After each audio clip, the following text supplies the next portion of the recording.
Welcome. It is Friday morning. It's Keith Kavanaugh, and I'm with the guy, the man, the myth, the legend, the old Snipes and Insights guy from the playoffs. It's Tyler Madarasz from Sirius XM NHL. Tyler, how you doing this morning? I'm doing great, Keith. I saw you in New Jersey this summer. It was good to see you, and now we're back. We're looking ahead to the Olympics. We really are, and that's the reason we kind of decided to put this together today. I think there's a ton of discourse right now on the Olympic roster, who Team Canada and Team USA are going to pick. Less discourse, I would say, on the European nations, just because we're in North America and we hear it all the time in the media, and there's a lot of strong opinions on Team Canada right now, especially with how some of the younger guys are playing. So what we wanted to do this morning was leverage PuckGM from PuckPedia to build our roster for Team Canada. I'm excited to do this. I know Tyler's excited to do this. I'm sure he's talked about it at nauseum on his own shows. Yeah, all we talk about is Team USA and Team Canada, and obviously Team Canada won the Four Nations. It was overtime. That game could have went either way, but I think the main thing is just who's off that Team USA roster, who's off the Team Canada roster that won the championship at Four Nations. It's pretty enthralling to see everyone's opinions, and I feel like we're going to differ maybe on five or more players. I went back and forth so much this morning when I was doing this, prepping before the show on who the guys are, and there are guys in here who weren't even part of my top few cuts from the roster where I'm like, damn, that's crazy that person in there, and a couple guys I'm gonna say like a Morgan Geeky for example, he has the third most goals in the last calendar year. Behind only the star players, and he's a guy who didn't even come into my notable cuts, but he's a player who's played really good lately, and a guy who has probably earned himself some sort of consideration to this roster. But it's challenging, man. Team Canada is so freaking loaded. And spoiler alert, I'm gonna have five cuts from the Four Nations roster, Wow. from Team Canada's Four Nation roster. And wait, actually, no, I think if you count in, I think there's actually six cuts from the Four Nations roster. And it's difficult. I think there's just so much talent on Team Canada. I love that you brought up Morgan Geeky first and foremost because we talked about him yesterday. He scored a couple more goals a few nights ago, and on our show, we were just like, "Is Morgan Geeky actually going to be in consideration?" But it's tough to put a guy like that in there. But he's a player that's playing with David Pastrnak that can buy into what Team Canada needs on the fourth line. Let's just say maybe with a Brad Marchand, argument's sake, they were teammates in Boston, but yeah, he's not on my team. But Morgan Geeky has easily been one of the best goal scorers the last few seasons. It's been fun to watch.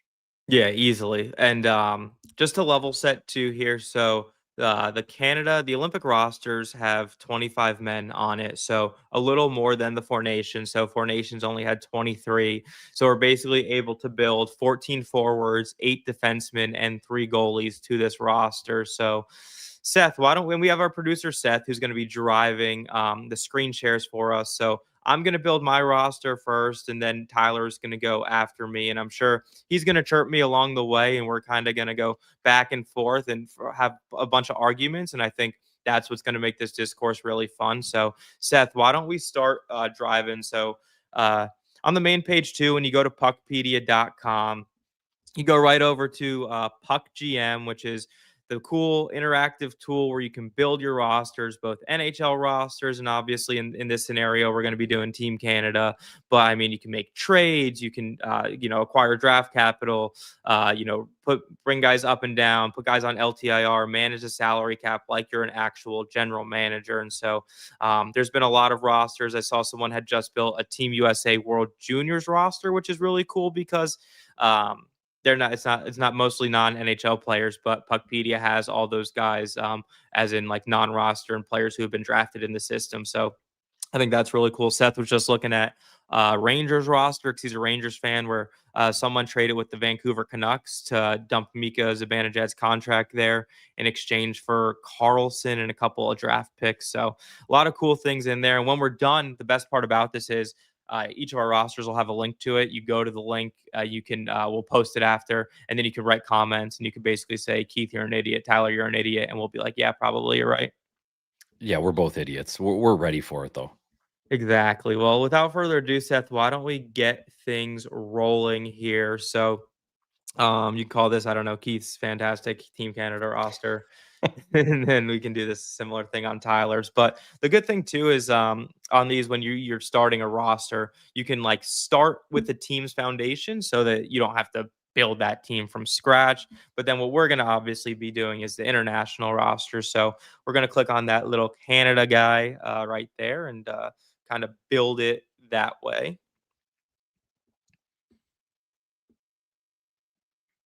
Oh man, dude, I'm nervous. Honestly, this Uh-oh. roster is You ridiculous. you got to Okay. put McDavid on, right?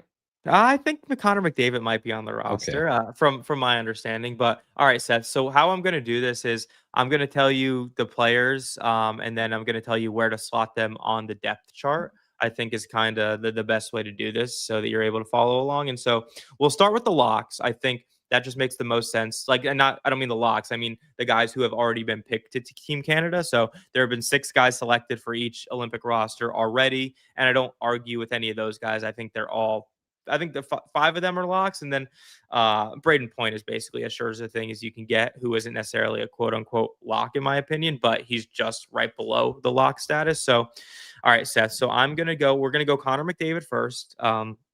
He is going to be our 1C, our first line center. I don't think that's a surprise to anyone. And we can do power. And the good thing too, we're probably not going to do it in this scenario, but you can also do power play, penalty kill, and stuff like that. So I think that is super interesting. We'll also see at the end how much salary this team would cost if it were to be an NHL team, which I think it'll be well over the $95.5 million salary cap ceiling.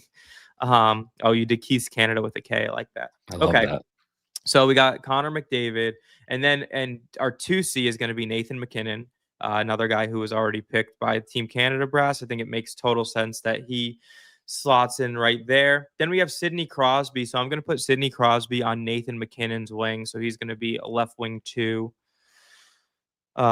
Yeah, I don't know. Yeah, you just drag. Yeah, left wing 2 there. So obviously Sid, what a beauty. And what a year Sidney Crosby is having this year. I mean, the Penguins are in a wild card spot in the NHL playoffs at the season we're at to end today, which I don't think anyone saw coming. And a lot of the reason for that is the way Sid's been playing.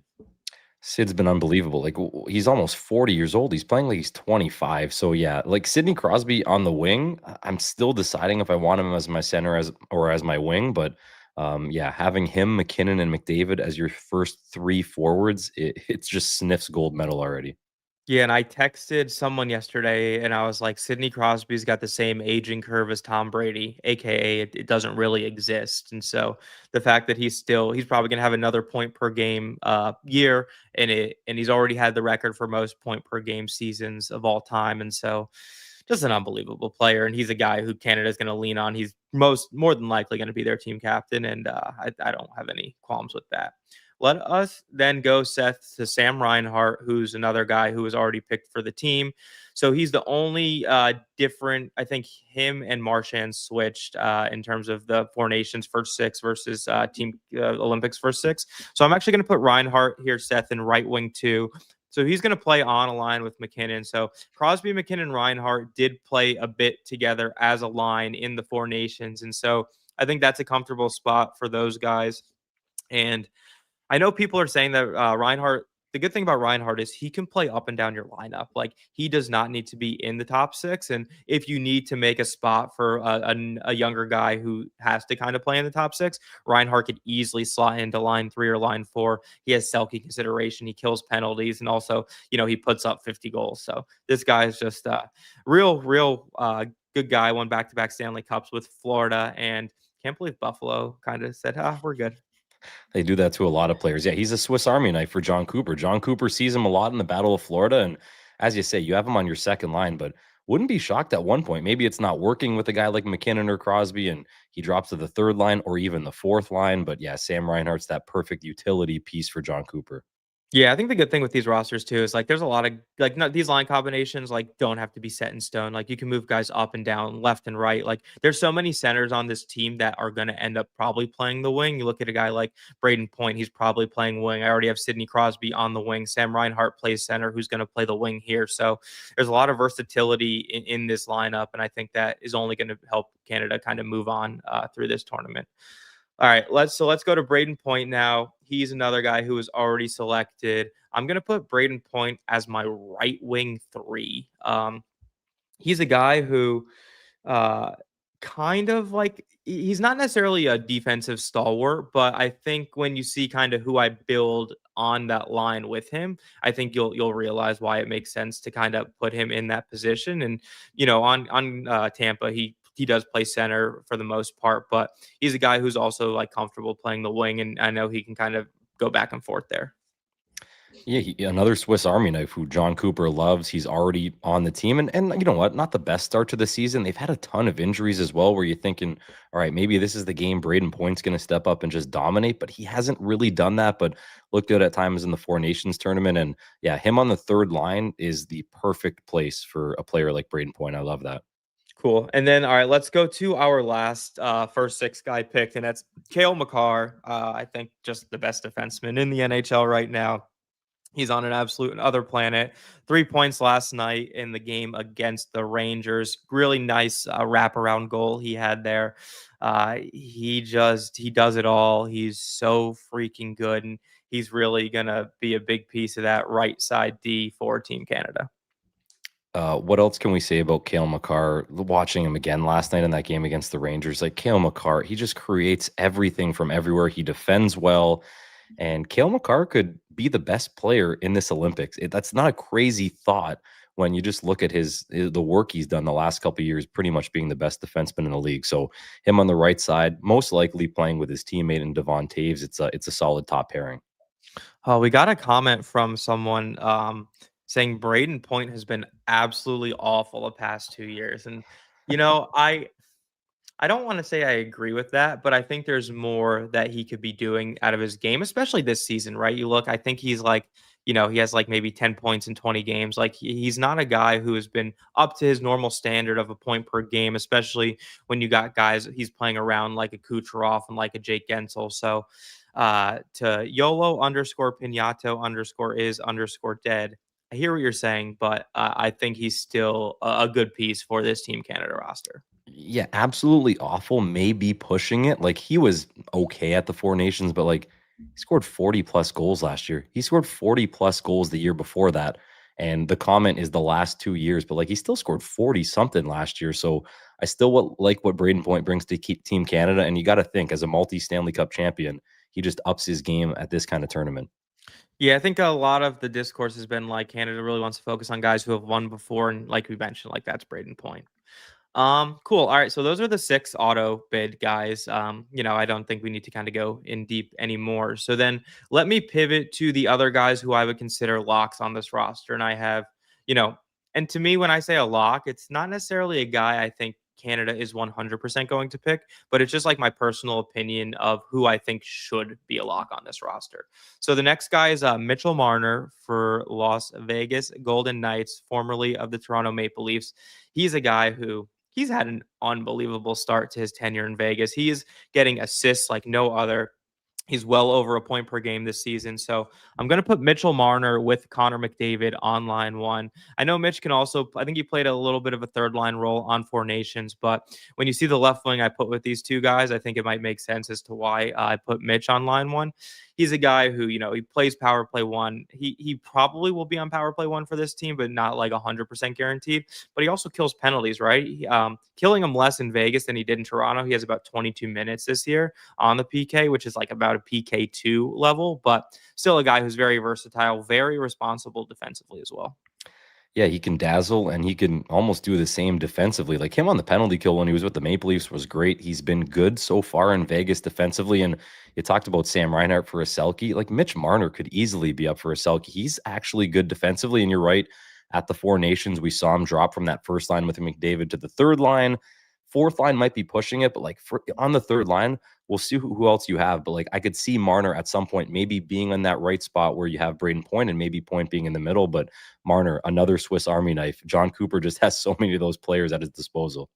100%. And the only other forward quote unquote lock I have here is Bradley Marchand. And I think going into last year into Four Nations, when he was still a member of the Bruins, I wasn't convinced that he deserved to get that spot just because he was having a down season at that point. And then I feel like once Four Nations came in and he played really well, and then he obviously got traded to Florida. And what strikes me too is he played a third line role on Florida and played it exceptionally. They were the best third line in the NHL playoffs last year with Anton Lundell and Eetu Luostarinen. And I think that only has built up his value in a tournament like this even more because he can play that role. Like he's no longer a top six player in these best on best tournaments.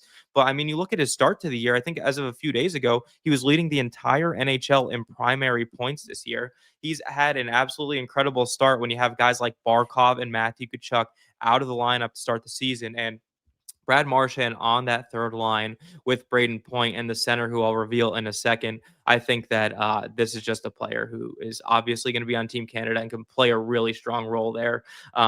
He hasn't really killed too many penalties this year, about 15 minutes, but that's okay because some of the other guys that I'm going to have are going to kill more penalties. And I'm pretty sure he leads the Florida Panthers in points by like a decent margin. All Marchand's doing is scoring this year. And whether he's on the third line, maybe at some point, Sidney Crosby at center with Marchand on the wing. That might happen if Team Canada maybe is losing a game, but just one of those players that you need. And I agree. He's a complete lock for Team Canada. Yeah, he's a guy John Cooper can trust too, right? Like I think that plays a lot of value. And yeah, to your point, Marchand has 23 points this year in 19 games, 13 goals, 10 assists. Second on the team is Sam Reinhart with 17. So he has a 6 point edge on the second place on his own team. Team that's won back-to-back Stanley Cups. Obviously, they're missing a couple of their star guys, but I think that only speaks to himself. Marchand's up there in age at this point, and he's still getting it done over a point per game. So he's a no-brainer for me for Team Canada. Yeah, Then he's going to be fun to watch. Just little rat things against Team USA and the Kachucks. It'll be fun. that'll be great. And then I have four locks on defense, actually, four more locks. Ooh. So I got five locks total on defense. So let's start with Cale Makar's defense partner, Devon Toews. I mean, this guy has just ever since he got traded from New York to Colorado, he's complimented Cale Makar so well. He's let Cale Makar do his own thing, but he also can do his own thing too. Like he has killed the most penalty minutes of any of the guys I'm going to pick on this roster. He has 56 minutes on the penalty kill this year, so he'll probably be a part of that PK1, possibly with Makar, who has 47 penalty kill minutes this season. But he also plays their power play too. Makar obviously eats most of those minutes, but he can do that. He can chip in offensively. He's super reliable defensively. He moves the puck up the ice extremely well, and he's just I mean, why would you not take a guy who Cale Makar is super comfortable with? It just makes a ton of sense, and they did it in Four Nations, so they're going to run it back in the Olympics. Yeah, I can't even imagine the minutes both of these guys are going to play at the Olympics. Like, imagine against Team USA, hopefully 2 times in this tournament, but like Devon Toews and Cale Makar might be playing 25 plus minutes a game, especially if you have said you have 5 locks, but like, especially if a young player might make this team and maybe be on the third pairing. We'll see how many minutes Toews and Makar play in each game. Exactly. My next lock on defense is a guy who's actually injured right now, and that would be Thomas Harley of the Dallas Stars. So this is another player who didn't originally make the Four Nations roster, but then due to the injury to Shea Theodore and the weird rules, he was actually called into action. And then Cale Makar ended up missing one of the games too. I think that's when he actually had to go in and play. But I mean, this is a guy who just signed a massive contract with the Dallas Stars, 8 years, I think 10.858 $7 million. He's kind of been their guy in Dallas in terms of power play. Like he kind of took over power play one over Miro Heiskanen. He's just super, super solid defenseman. He's going to be on that left side. So I have him on left pairing too. And I just think that he's kind of a no-brainer. He should be back. His injury is only week to week, so it's not something that should linger towards the Olympics. That is about 3 months away. Thomas Harley's a fun player to watch. Yeah, it was kind of a whirlwind for him at the Four Nations, right? They're just like, all right, like we need a guy. It was Shea Theodore who went down. I think he broke his wrist or whatever happened to him. And all of a sudden, Harley has to come in and he played great. Like Harley looked really comfortable and playing alongside guys like Lindell and Heiskanen. He's learning a lot in Dallas, and he can do that with some Olympic experience. It's going to be fun to watch Harley if he's there. 100%. And then another lock I have is going to be Drew Doughty of the Los Angeles Kings. So he's currently out with an injury as well, but another injury that doesn't seem to that linger. I actually, Seth, interestingly enough, I'm going to have Drew Doughty in my press box. I'm not going to have him in the group that's going to be starting the tournament, but I think he's a guy who's been eating minutes. The Kings are really good this year. He has so much experience in these big games. Two-time Stanley Cup champion. Was a part of that Four Nations team last year too, even though he was also injured last year. He's won gold with Canada before. So I think he's just a guy, his veteran presence is going to be super valuable to this team. And I think, I have no qualms if he does start the tournament on the roster, but I think there's a couple better guys on that right-hand side right now. But Drew Doughty, just an absolute beast, still in his upper age too. And this roster, I do have a mix of like veteran and young guys that I think will be super valuable to Team Canada. Yeah, he can't wear number 8 anymore because of Cale Makar, but he was rocking 89 at the Four Nations. Looked pretty good on him. Kind of And sick. yeah, it looked sick. But yeah, he's a press box guy for this. Like if he's not 7 or 8 on the depth chart, he'd have to kind of wait until an injury happens. But just to have him in the room during practices, Drew Doughty's a champion. Like everywhere he's gone, he's won. So having him on the team just makes complete sense. Yeah, if someone on the right side gets injured, like you can put him on that first pair, second pair, third pair. Like he's killed penalties this year, has 26 penalty kill minutes. So he's a guy I have no problem, putting in and just like letting him play wherever. And he's been through everything in the NHL and through his hockey career, and I think that's a no brainer. The last defensive lock I have is Josh Morrissey of the Winnipeg Jets.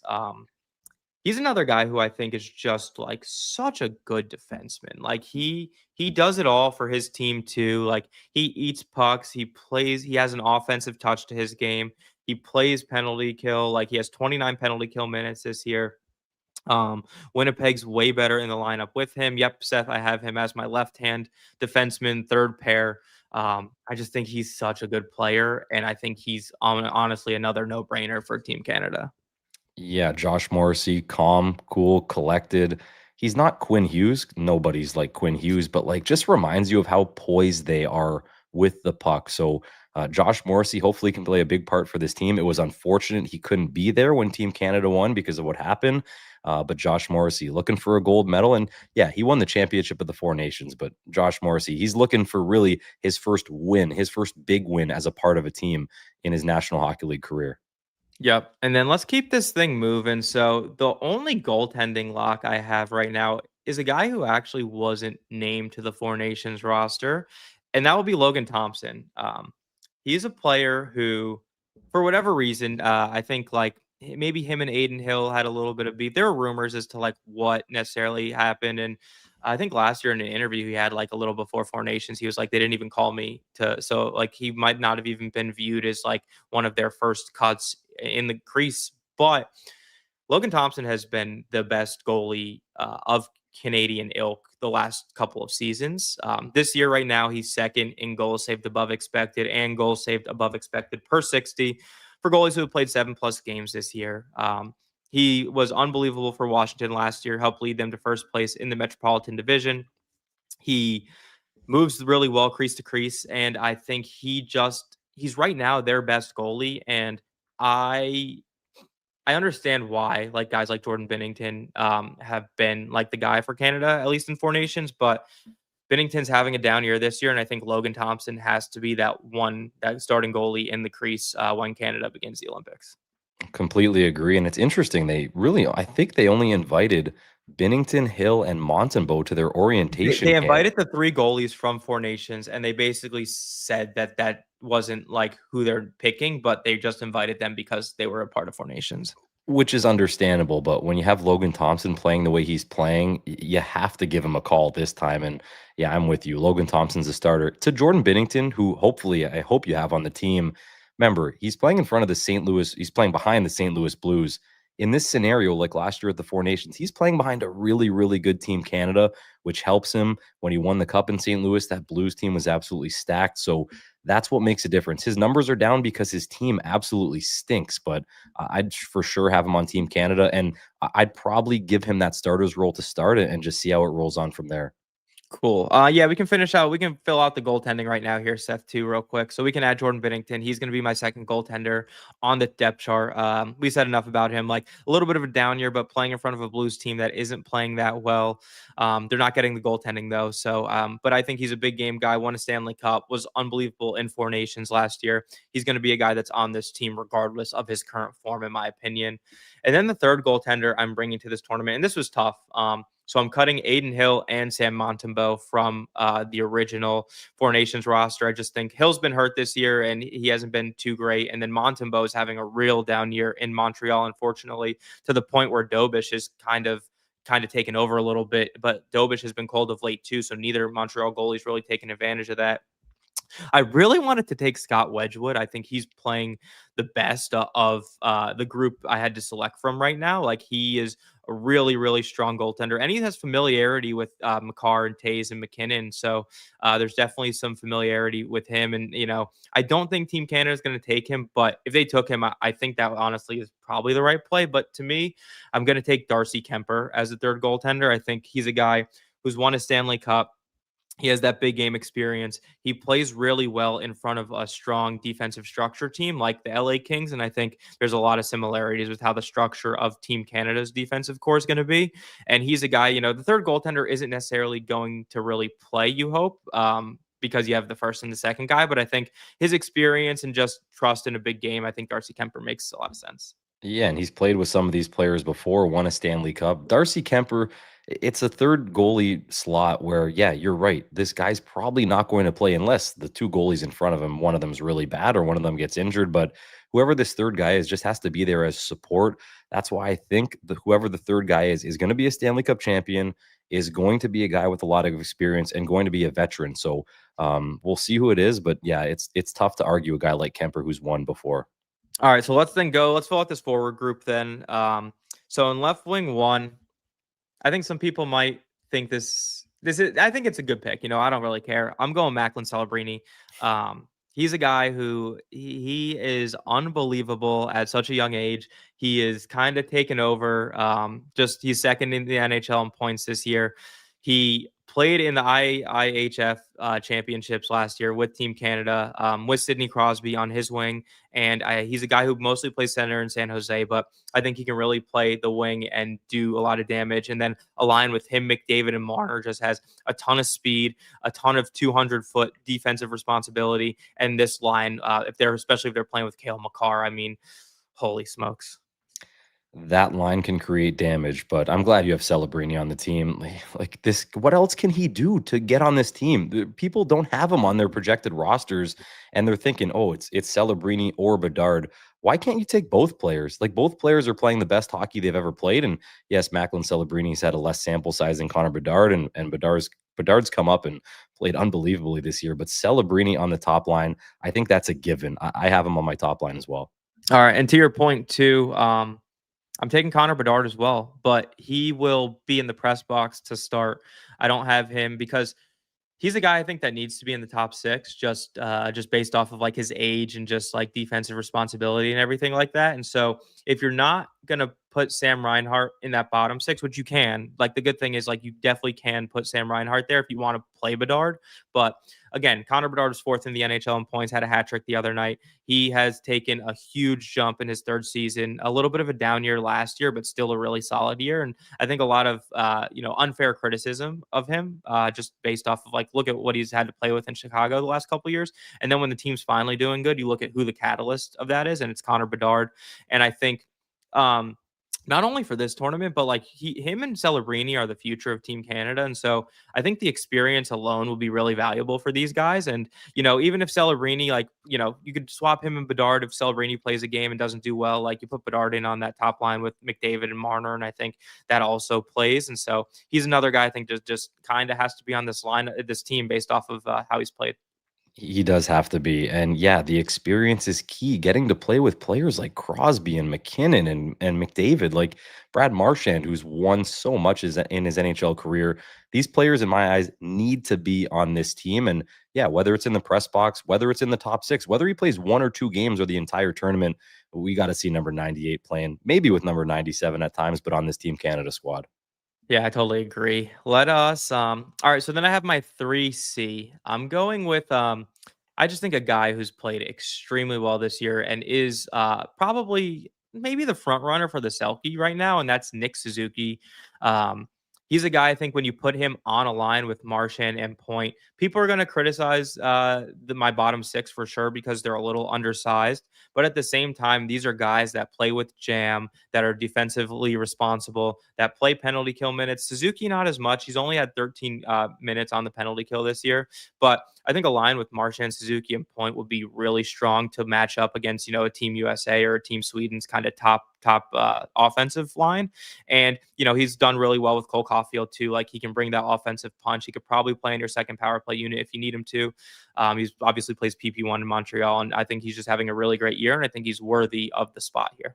Yeah, he's an unbelievable player. Both sides of the puck. Nick Suzuki can do it all. He's a captain, which Team Canada has a lot of captains, which they look at. Like, you need good leaders on this team. You need players who win. Nick Suzuki hasn't won before, and he's an interesting one for me. He's on the brink, but I do like this third line you've put together. They'd be really fun to watch.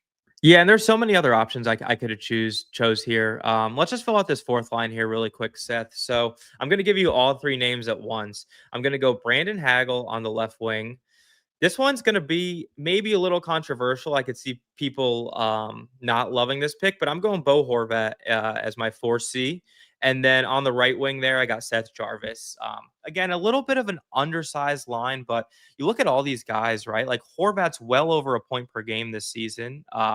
He's played unbelievable on a New York Islanders team that's kind of taken another step with another guy who might potentially be named to my roster in a second. But I mean, with a line with Hagel kills a ton of penalties, as does Horvat, right? There's a lot of versatility there. Horvat has the most penalty kill minutes of any forward this season that I've picked. He has 51. Hagel's right behind him at 50. And then Seth Jarvis is at 38. So all these guys here on the fourth line who are pretty solid offensively are really good defensive players and can chip in on the penalty kill. So I think that's part of this versatility is like you're not trying to pick necessarily the 12 best guys to fit in this lineup. You want to pick guys who can play certain roles, and all these guys can kill penalties, which I think is important. Yeah, and we've heard players that have played on Team Canada before, people that have helped build Team Canada say you need players that are maybe elite that can just buy into a role. A guy like Seth Jarvis would have to buy into a role in the fourth line. He did it at the Four Nations. He was a healthy scratch here and there, but he got into games and just bought into his role because he's used to playing on a top line in Carolina and probably for his entire life. So it's a bit of a greasy fourth line. I'd like the energy that they would bring, and Bo Horvat. You can't leave him off the team the way he's playing this year. Yeah, it's tough. And there's another center I am going to leave off the team that I was really struggling with on that fourth line between Horvat. But let's fill out this D real quick. So the last two guys in my starting lineup is going to be Shea Theodore on that right hand two with Thomas Harley. I love Shea Theodore because he can play both sides. Like he's versatile. He can play left side. He plays on his offside too. So in this scenario, I'm having him play on his offside. But he's just been so solid for Vegas. He kills penalties, plays on their power play. He has 34 penalty kill minutes this year. He's just so solid. He obviously got hurt on the first game of Four Nations last year, but I think he's a guy that has to get named. And then this third pairing right D might be, I wouldn't say controversial because he's having a really strong year, but he wasn't a guy that was necessarily thought of in the mix. And I got Brandon Montour in Seattle. He's another guy who, he plays, he's been really, really good. He doesn't play on their top power play unit because they have Vince Dunn, but he plays on their second power play unit. He also doesn't kill penalties, so a little less versatile than the other guys. But when you have Toews, who has 56 penalty kill minutes, Makar has 47, Theodore is 34, Morrissey is 29, Doughty is 26, Harley is 25. Like all these other guys kill penalties. So I don't necessarily think you need Montour to be a penalty killer. And then pairing him up with Morrissey, I love having the left hand, right hand kind of versatility there. And I think Montour's a guy who deserves to be on this team. And some people might not like that because I'm obviously going to cut then Parayko and Sanheim from the roster, but I think he's played better than both those guys this season.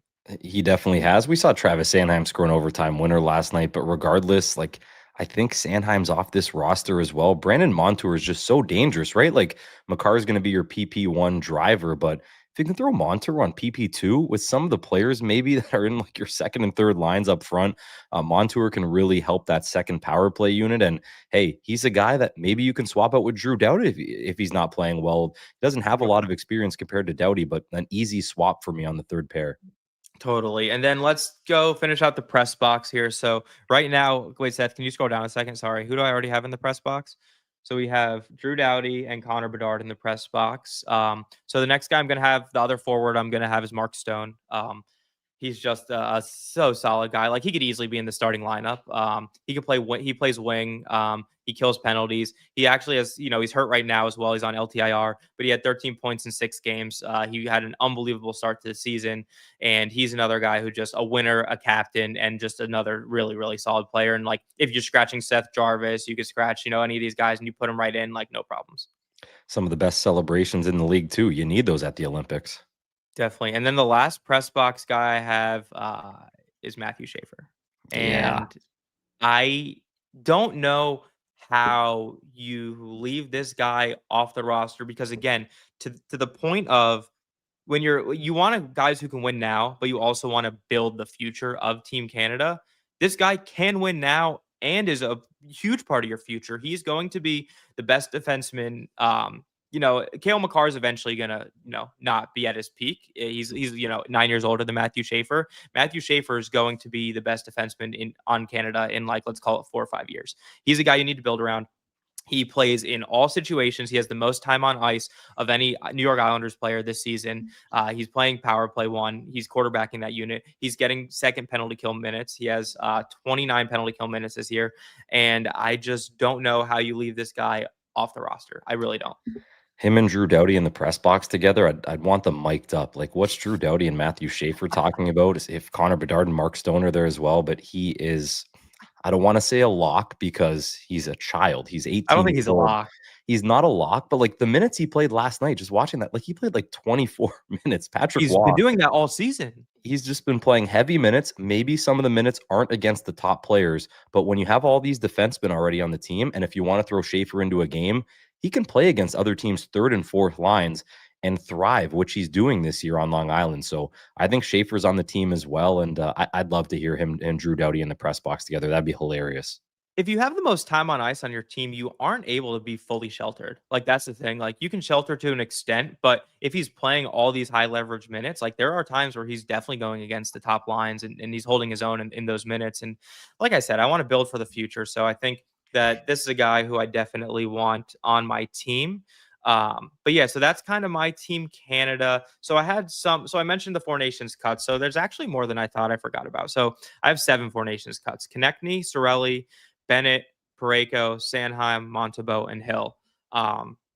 They were tough. Those were tough calls. Honestly, like I would say Bennett of that group was probably the toughest call because he plays such an interesting game, such a role. He's such a pest to play around, but he only has 7 points in like 20 games this year, and I don't think he's bringing it offensively, even though you might not need him to in this scenario. But I think the way I've built this roster, I think, Horvat can kind of do a lot of what he does, but also chip in offensively. And that's kind of my justification for it. A couple other tough cuts I really had was Mark Scheifele was one because he's playing exceptional this season. I think he has like 27 points in 21 games. Like he is really kind of fighting for that Team Canada spot. And if he gets picked, I honestly like between him and Horvat, I was very going back and forth. The issue I had was that like Scheifele doesn't really kill penalties. Like he only has 12 minutes on the penalty kill this year to Horvat's 51. But Scheifele does have size, which I think is important. He's a bigger guy, and like my bottom 6 is kind of small. So if Team Canada wants a guy with size, I totally get that. Tom Wilson, another tough cut for me. Like he's another guy who brings an interesting element to that bottom 6. Plays with a lot of jam, can chip in offensively. Another guy I thought was a tough cut was John Tavares. Like he has played really, really well this year. And he obviously former captain of both the Islanders and the Maple Leafs, like was on the Olympic team in 2010. And I think he might've been injured, but he would have been on the team if he wasn't. But just another guy and he's playing unbelievable this year. Like he is the best Toronto Maple Leaf player, I think, currently. Him and Nylander are the top 2 right now this season. And he was a guy I had a tough time cutting. But there's so many talented guys, dude, like Robert Thomas, Carter Verhaeghe. You got Quentin Byfield, like Zach Hyman, he was injured, but he's another guy who could easily be on this team. Wyatt Johnston, like I mentioned, Morgan Geekie earlier, Dylan Gunther. You look at this decor like Noah Dobson, Evan Bouchard, Aaron Ekblad, Mackenzie Weegar. There's just so many guys, but this is kind of what I'm thinking. Yeah, it works out. We're both making a team because of a lot of the guys that you had trouble cutting, I might have on my roster. So it kind of works out. But this to me looks like a gold medal winning team, Keith. Like all 4 lines are great. The D, like Brandon Montour might scare you a little defensively, but you still have Matthew Schaefer and Drew Doughty behind him who can maybe step into a role in the top 6. But man, Bo Horvat, Suzuki, MacKinnon, McDavid, like you have Crosby who could play center. You have Celebrini who you can play at center. You have Point. Like it's Reinhart, crazy. Bedard, Reinhart like, as well. The depth is crazy. And John Cooper, regardless of who makes the team, whether it's all of these players, whether it's all of my players or a mix of them all, John Cooper is going to have some very skilled players at his disposal and trying to win another championship here, potentially against the U.S., which we hope is the gold medal final. Yeah, for sure. So that's my roster. So Seth, if you want to publish that, so then I'll post out the link after this, and we can basically, you guys can share it, comment it on it, whatever you want to do. And then we'll build Tyler's roster. So Tyler, just for the sake of time here, I think for any of the guys that I had that you also have on your roster, I think we should kind of just breeze over those. And then Yep. for any kind of differences, I think that's kind of where we want to spend our time talking. And do you have your guys like situated in terms of like the line combos and everything? Yeah, I'll kind of just go through line 1 to 4 and then all the D pairings and goalies. I'll kind of just do it quickly because obviously we have a lot of the same players. Canada with a K for Keith was great. Terrifying team. Yeah, they're the gold medal winning team. So, all right, I'll start us off here. And then hold on, Yep. hold on. Before we start too, there is I think we're gonna have a guest join us right now to Nice. kind of go over your Canada roster and maybe give you some little chirps. Sure.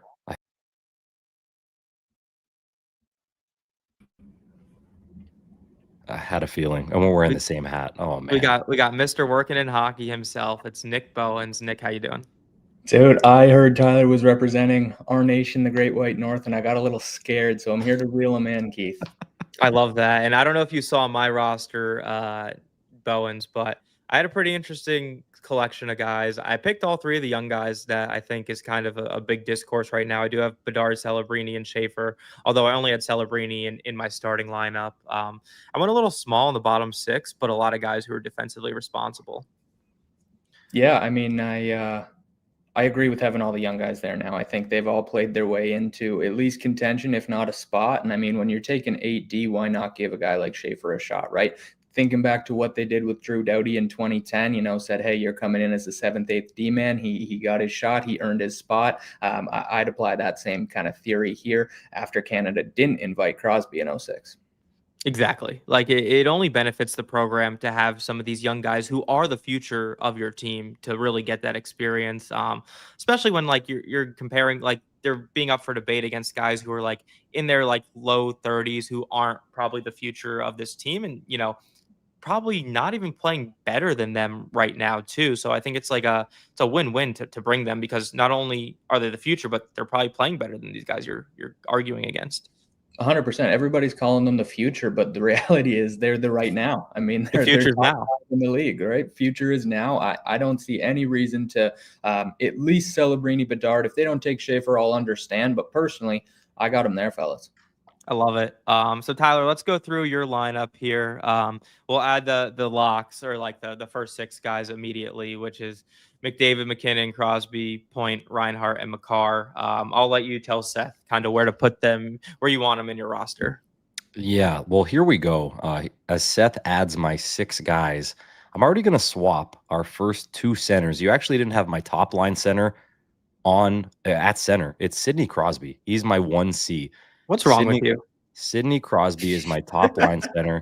He's going to be wearing the C for Team Canada. If you can have McDavid as your second line center, playing not against the other team's top line, I really like that. And Crosby's shown this year, playing against other teams' top lines, that he can still dominate at his age. So I have Sidney Crosby as my top line center, playing with a guy he played with at the World Championships. Disappointment there for Team Canada. That was an embarrassing loss. But I have Macklin Celebrini as my top line left winger with Sidney Crosby. They had some chemistry at the World Championships. We definitely saw it. So I have Celebrini, Crosby, and then Seth can drag Nathan MacKinnon up to my right wing 1 slot.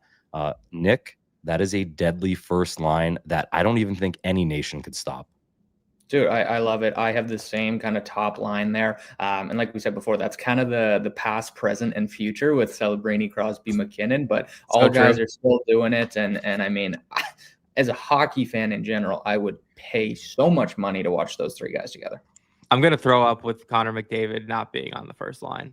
That's fine. You could throw up and your nation might win a silver medal, so it's fine. All right, McDavid's on my second line. Seth, you can throw Sam Reinhart up on his left wing. You could throw Sam Reinhart on the left side, and I'm going to throw Connor Bedard on McDavid's right side. You have 97 and 98 playing together. It's an interchangeable slot. You had him in your press box as your 13th or 14th forward, but Nick, Connor Bedard and Connor McDavid playing together. I don't even care who's on the left side. Reinhart would, I think, suit that line well, but it's an insane second line that John Cooper could throw out there against anybody. Yeah, I like that move. And honestly, aside from obviously the overtime goal at Four Nations, McDavid really didn't find that running mate, right? There's talk of maybe a Zach Hyman because they have chemistry. There's talk of, he was okay with Marner at times. But I like this line because to me, you put geniuses together out there, Bedard and McDavid. You just say, these guys are going to get it done at some point. I like playing with this. To me, Marner, Jarvis, whoever else you have coming up in the lineup later, Tyler, those guys are more defensively responsible than Bedard. So bumping them down, giving Bedard the shot with big 97, I have no qualms there. Yeah, and the only reason I had Bedard in my press box was because if he's not in the top 6, like I don't think he's playable in this tournament, unfortunately. Like kind of the same with Celebrini. Like I think both those guys need to be in the top 6 or else like they're not really of value to the team. And so if you're going to play both of those guys and have them in the top 6, like I love it. And then obviously if they play a couple games and it's not working out, you have guys in the press box who can go into the bottom 6, and you're probably going to have guys in your current bottom 6 who can easily slot into the top 6. I honestly disagree with Celebrini having to be top 6. Agreed for Bedard, but I think Celebrini can play any line. I think his 200-foot game is incredible for how young he is, and the speed, the stick, it just plays. So I think you can slide him anywhere, but I hear you for sure. No, I think that makes sense too. I was going to say the same thing, though. Like maybe in 4 years, Bedard can be that guy, and it's crazy because he's had more run in the NHL than Celebrini, but I wouldn't be scared throwing Celebrini on a third or fourth line. I actually wouldn't, Keith. Like Celebrini has proven that he's that good already. Now, you guys make a good point. Yes, I mean he just came into the league from day one, and he's just gotten better every single day. And honestly, it's unfortunate for Bedard to kind of be compared against that because I don't think it's necessarily fair because Bedard had such high expectations coming into the NHL. But Celebrini is kind of just been unbelievable. Like even you got to look at a guy like Nathan MacKinnon. He wasn't very good his first couple of seasons, and then he kind of picked it up. Like Celebrini's just taken it from day one and ran. Yeah. All right, let's get into the third line, Seth. If you want to drag Brayden Point to my LW3, yes, he's my third line winger, Brayden Point, and maybe the chirps can start flying now. I don't think Nick's going to agree with this. I don't think Islanders fans are going to agree with this. I'm just going to show you this point again, too, just to let us know people think that Brayden Point's awful, but... Didn't he score 50 goals a few years ago? I don't know. Brayden Point's awesome. Brayden Point at the Olympics will be playing with John Tavares.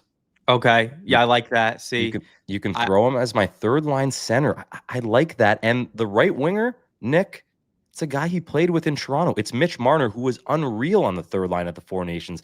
Mitch Marner, to me, if Bedard's playing well, isn't going to be in the top 6 on this team because he's that good defensively and he has chemistry with Tavares. Brayden Point's great defensively. That's a great shutdown line in my eyes. Yeah, John Tavares has been unbelievable this year. Like he was in no scenario, I think in Four Nations was he a guy who people were thinking would make that roster. And then now a year later, you look at what he's doing in Toronto, well over a point per game. And he was one of my like last cuts of my roster. And like I had trouble leaving him off. I don't have him there. You guys know how much I love him. I think he's so underrated. I think Leafs fans have hated him for absolutely no reason for the past decade. I think he's a guy that we look back in 8-10 years and go like, wow, that guy got screwed out of Olympic opportunities. We didn't get to see him on Team Canada enough. But to me, like I don't know that he's there, man. I think Cooper has Cirelli above him. I think Bennett's in that conversation. I think Scheifele puts up as many points and is probably a better skater than Tavares. I think Suzuki's gonna get more of a two-way look there. Tavares is a tough call, even though I'd kiss him on the cheek if I met him in person. That's a good point. Like I did have both Bennett and Cirelli cut in my roster, but and Scheifele, but Scheifele I had ahead of Tavares in the pecking order, and I did have Suzuki as my 3C, and then I had Horvat as my 4C. But like I don't think you can go wrong with any of those like 5 guys in down the middle for the last like 2 kind of center spots. Yeah, to me, Suzuki's 3C. I think he plays that 200-foot game. He's a good enough playmaker. He can be out there with anybody. He's also got a sneaky underrated shot. We think about Caulfield and Laine and Montreal, but Suzuki can rip it. To me, he would be the 3C. But as a fan, I'm not going to complain about JT being there. Yeah, as I get into my fourth line, I apologize. I don't have Nick Suzuki on my fourth line or even in my press box, boys. But hey, Wow. it's a great problem to have where a captain of the Montreal Canadiens can maybe be left off this roster. But as Keith said earlier, I have a lock. Third line left wing is Brad Marchand. There he is, one of the better players in the NHL this year. And yes, he's an old guy, but doesn't look like it this year. My fourth line center, Keith, you had him, Bo Horvat. I don't even think there's a discussion here. How are we even talking about Bo Horvat maybe not being on this team? Sure, maybe he's in the press box, but Bo Horvat as your fourth line center is, we look back at this, if Canada wins the gold medal, like we look back at some other teams with like a guy like a Brendan Morrow came to mind, where Brendan Morrow at that point in his career was unreal on the fourth line. Even a guy like Mike Richards, when he played on the fourth line in 2010 for a bit, he was a really good player. I think Horvat can be that for Team Canada. And a guy that you didn't have on, Keith, it's Sam Bennett. Sam Bennett, bad season. Sure. We had the comment, Brayden Point, horrible the last 2 years. Sam Bennett, horrible this year.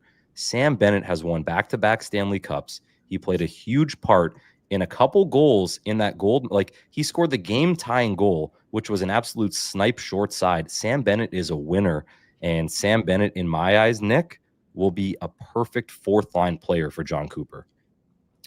I like it. I like all the guys there. I think Horvat has been slept on, like you said. But to me, I don't picture a John Cooper team that doesn't have Anthony Cirelli. He's got him playing first-line minutes right now with Kucherov and Hagel. We know he's a defensively responsible center. He's done it on every stage, from the Mem Cup to the Stanley Cup to Four Nations. I don't have one guy in particular here that I go, Tyler, you're dead wrong. But to me, Cooper's going to take his boy Cirelli.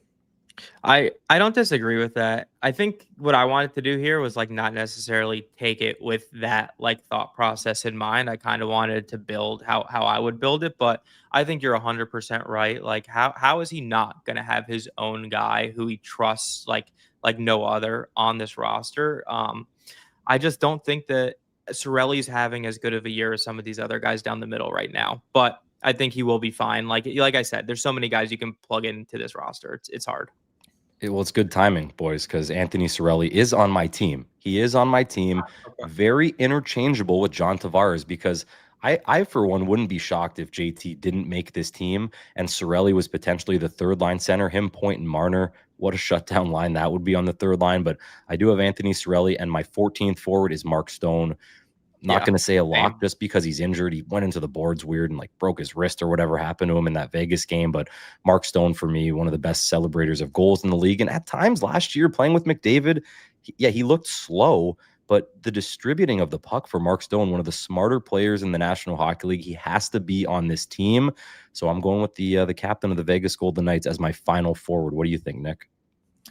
I personally don't have Stone on my list there. A guy that I'm curious what both of you think on. Point per game right now, Wyatt Johnston. That guy gets it done on the big stage every time he has a chance. I know there's so many options. There's so much depth. But to me, he's such a shot volume guy. He's a threat at both ends. And again, thinking about kind of the future, like that's a guy that I might throw on that fourth line or at least in the press box to kind of see what you can get out of him. I think he's just such a versatile weapon for Cooper if they took him. I will never have any sort of slander towards Wyatt Johnston. I freaking love the way that this guy plays. He wasn't even part of like my tough cuts. Just I think and I like your thought process behind it, but I think the reason why is because I went with Bedard Celebrini, so I wanted to kind of complement that with some more like steady veteran guys. But I have no problem if a Wyatt Johnson gets on this team. Like, I love the way he plays, and I think he's another guy who you don't need to put him in the top six. Like, you can put him on that third or fourth line, and you could totally be fine with that. Tyler, where are we at with Seth Jarvis? Because, I mean, he's having a heck of a year, 17 points, 20 games. He was there last year. He is defensively responsible. Yeah, Tyler. With him is he kind of looks the same as all these other right wingers, right? Little smaller. Yep. What do you think? So if you guys watched the Amazon series that they put out a month ago or so, Seth Jarvis said he has trouble with pressure, and he had trouble at the Four Nations. Like, he doesn't take pressure all that well. It's a mental thing for him, and he played okay. Then he was healthy scratched. He was a tough cut for me, but as you say, these right wingers, and Seth Jarvis most likely can only play the right wing. I don't think he beats any of them out. Yes, maybe Sam Bennett, because Keith, you had him on your fourth line right wing, which is tough to disagree with, but I just think the pressure might be a little too much for him, and I just don't think he gets on this team somehow. Yeah, I think to your point, if you're going to put Bennett like on that fourth like right wing spot, I don't necessarily know if you have a need for Jarvis the way you've kind of constructed this team. The pressure point is interesting, but just another guy who's a younger guy who could kind of be the future of Team Canada. So I think you can go either way with it, but like Nick said, he's having a really good year in Carolina to start. All right, let's fly through my D. I'll do maybe all 6 or all 8, and then you guys can maybe jump in just because they're pairing. So I'll give Seth a little time. But yes, Toews is paired with Makar. It's a top line that's going to play a ton of minutes against other teams' top line. So Toews and Makar on my first pairing. Josh Morrissey, to me, is a lock on this team. I felt terribly for him last year that he couldn't be there in the building when Connor McDavid scored that winner at the Four Nations. So I do have Josh Morrissey playing. And playing with Josh Morrissey, guys, is Brayden Montour. Yes, I have Brayden Montour on my second pair. It might be a bit of a shock. Like, there's other players that can maybe play on their offside. I like the lefty-righty pairings a lot, especially at a big tournament in the Olympics. So I had Morrissey. Them paired. I had them paired too. I had them on my third pairing, but I had those guys paired as well.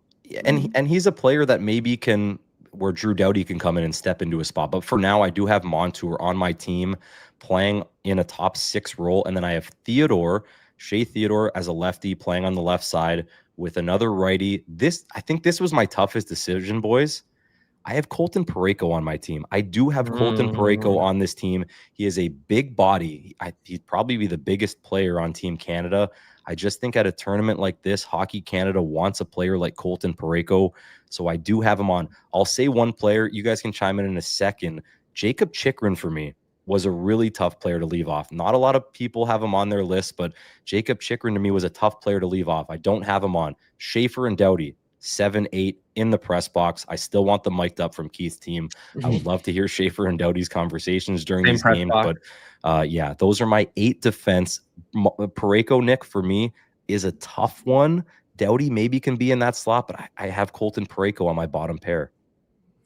I think Parayko's going to be there because of the good old Doug Armstrong connection. It's a tough one, like you said. To me, I would have Theodore playing the right side with Morrissey there. You know, he does that in Vegas as he's as smooth as they come, 6'2", 200. Like, he's still got size but can fly around.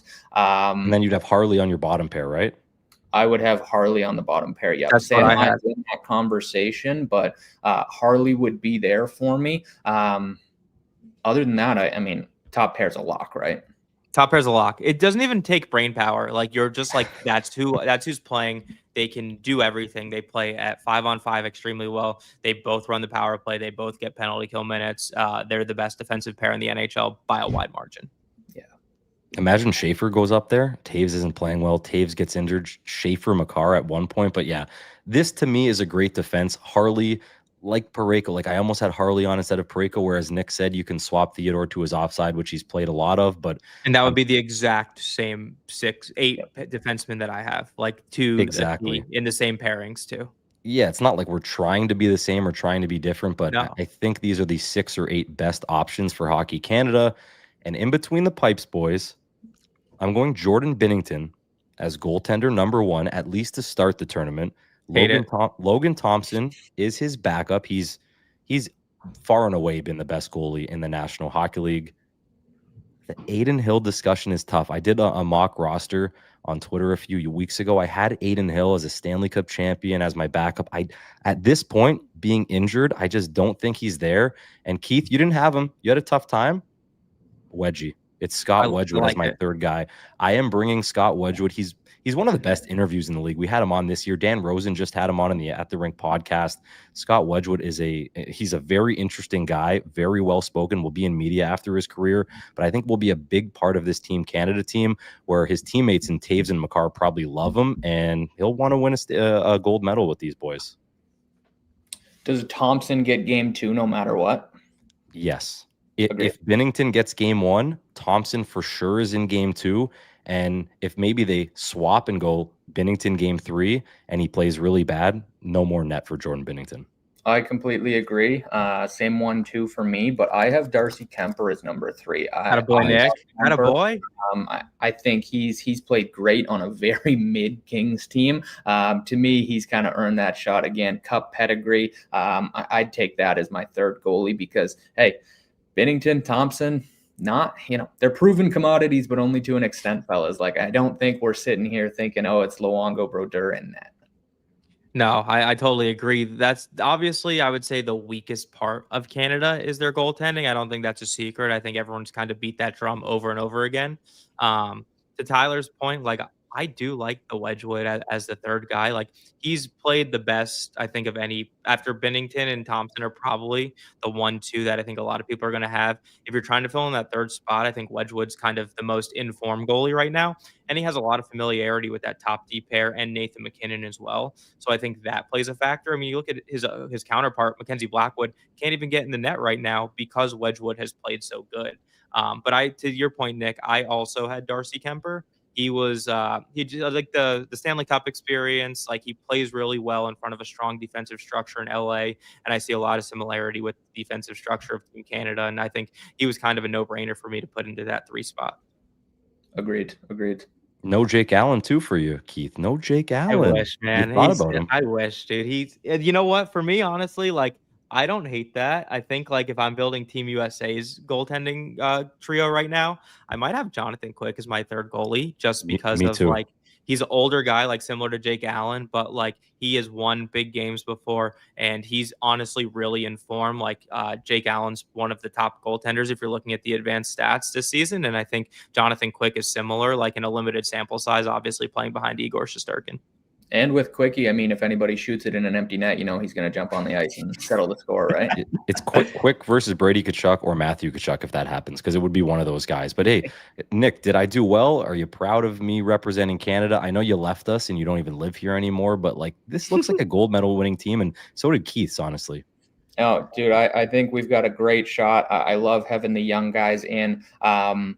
Couple omissions from me that I think will be there. Like we said, I think Suzuki has to be there. I will be very surprised if Brandon Hagel is not there. That's probably a Tavares or Horvat coming out if that's the case. I think Mackenzie Weegar's got a heck of a shot. I think he's right in the mix. I don't know if I agree with that. I think that one's a little more controversial, but Sanheim's going to get a deep look, of course, too. And then, like we say, boys, the goaltending is where the big decisions will be made. Yeah, I'm interested to see if they actually pull the trigger on Logan Thompson because they seemed hesitant to do so at Four Nations. There seemed to be some weird communication with them to the point where he didn't even get a phone call that he wasn't getting, not the call for Four Nations. So he's the best goalie, though. And I think if they don't bring him, I think then Canada might be in a little bit of trouble. Yeah, then it's sheer politics and shit if he's not there. Like, I mean, at the end of the day, national pride, we're all begging for the Olympics. You got to take your best players regardless of any past qualms or issues that may have happened. Yeah. As long as Montembeau's not there, and I know the third goalies probably don't play, I think I'm happy. That's fair. Yeah, he hasn't been great this year. But cool. No, this is great. Thank you guys for listening. I really enjoyed building these rosters. We'll post the links to these, both my roster and Tyler's roster, after. You guys can get in on the comments, tell us how stupid and dumb we are, and tell me that Brayden Point's been absolutely awful the last 2 years, even though he really hasn't. My bottom 6 is pretty undersized, so don't come at me for that. Tyler decided to leave off Nick Suzuki, which is crazy, and Thomas Harley. Like, I don't understand how that's even possible, but that's where we're at. So cool. Thank you everyone for the time. And, I'm really excited. We might do another one with a couple American guys in the next week or so as well. As an American guy, unfortunately, I do think Canada has the edge right now. I just think they're deeper and they have a lot more skill up front. But, anything can happen in these games. So I'm excited for the Olympics. I know everyone else is. Yeah, the U.S. roster construction is going to be interesting regardless. They took a lot of old guys. They left a lot of young guys off. We saw what Tage did at the World Championships. We're seeing what Caulfield's doing. Mike Sullivan, always a question mark for me personally. So it's going to be a hell of a tournament regardless. Just make Showtime the captain, boys. Just make Showtime the captain. Lane Hudson, I'd have him there as well. But Patrick Kane, captain, helps that team a bunch if he's there. Yeah, we'll see how it plays out. I think rosters get announced mid-December, but thank you everyone for the time, and enjoy your Friday and the weekend. A lot of good puck coming up over the weekend, so let's lock in.